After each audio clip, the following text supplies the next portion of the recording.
Greetings, and welcome to my channel. This is Sorcerer Tal. You can also find me on Facebook in the Sorcerer's Guild. Today, we are going to be starting a new playlist called Weird Science, as I transition away from traditional chaos magic and we learn to wield the weird together. Okay, so before we begin defining what the weird is and how we are going to be applying the scientific method to it, I would first like to talk a bit about how I first came to this term. Because we are, in a way, returning to my original magical paradigm. Okay, when I was very young, I started with dream work at a very young age. And then from there, my father taught me to meditate, and I was even introduced to a bit of self-hypnosis. We've talked before about the pendulum self-hypnosis. We're definitely going to be talking about that on this playlist. But either way, I learned these techniques at a very young age and began to experiment with the idea of dancing and singing to create events, and even with making drawings with intent. So a very early form of sigil work. And then around the age of 6, around the time the movie Weird Science came out, and I'm not entirely sure which one came first, my adopting the term or the movie and song coming out, but around the age of 6, I became fascinated with this idea of weird science. And so I began attempting to apply a scientific method to what it was that I was doing. And how this would happen was that I would do a little dance, sing a little song with an intent, and then I would record what effects this seemed to have in my life. Different odd occurrences, anything out of the ordinary that occurred immediately afterwards and for the next following few days. And then I would do a very similar dance and record anything odd that happened in the next few days after that as well. And then after a while, when I had enough results, I compiled them together to look for correlations and coincidences within the results, and which things got the most results, which dances got less odd results, and then I would try again, and I would add different things to this. And that is where we begin applying the scientific method. But I also, over time, became interested in chemistry and alchemy, not in the transitioning lead to gold, but especially in getting things that change from one color to another with different dyes and changing things like that. Because, I mean, we are talking about 6-year-old experiments here. But I also got into fermentation later on and got things to expand. But either way, during this process, I would sing and dance at whatever it was that I was getting to change until it was in a proper place to receive its symbolic transformation.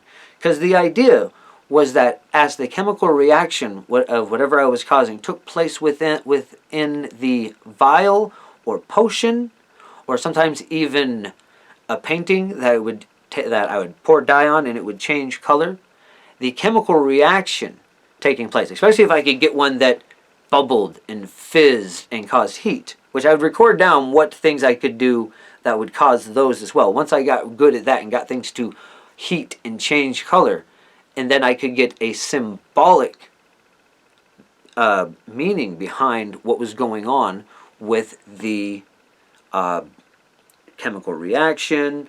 Often things change, that often resulted in heat and things changing color. I would assign a symbolic metaphor to what was going on as that was changing, and link that to what results I wanted to happen, and then record results and see how many results I got. At that, immediately started getting a lot of odd results that I was able to record in my books. It was very random. At first, it was just odd things would start happening as I did these experiments, and I learned to, over time, to harness it more and more. And then the laws of sorcery, which we have talked about many times. This is when I began, I suppose, remembering the laws.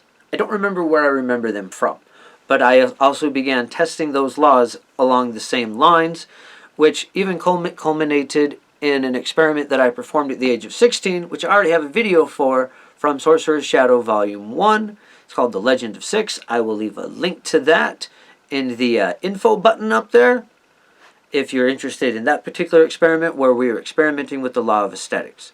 So the law of repetition, the law of containment, those weren't things that I remembered. Those are things that I learned and studied over while I was doing all of these experiments. But the law of aesthetics, the law of paradox, and the law of perceptions. So, belief imparts reality, living is an art form that takes place between life and death, and for every action there is an equal and opposite reaction, or when things happen, other things happen. It's essentially what that means. Those three,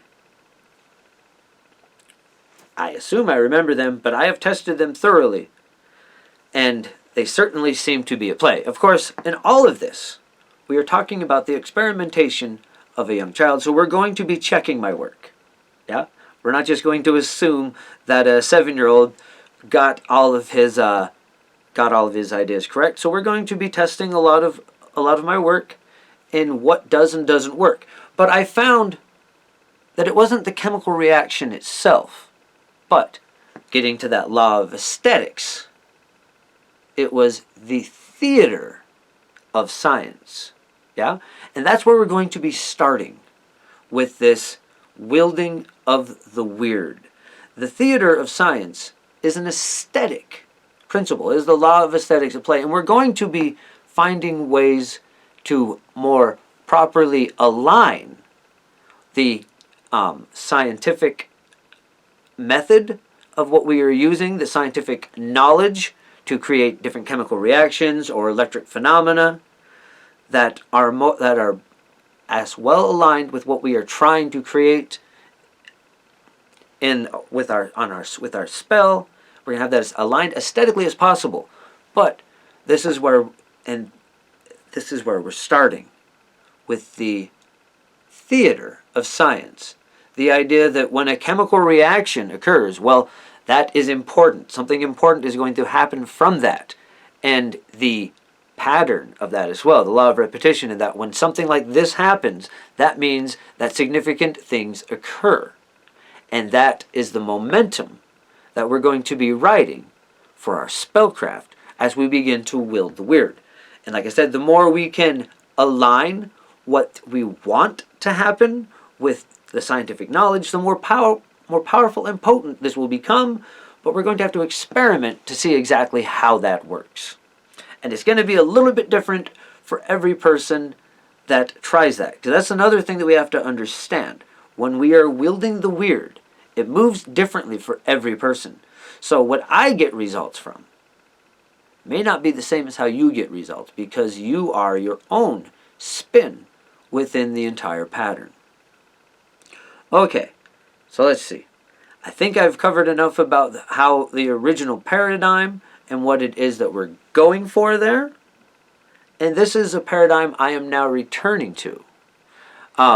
We want to talk about the self-hypnosis, because that's where we're going to be going next.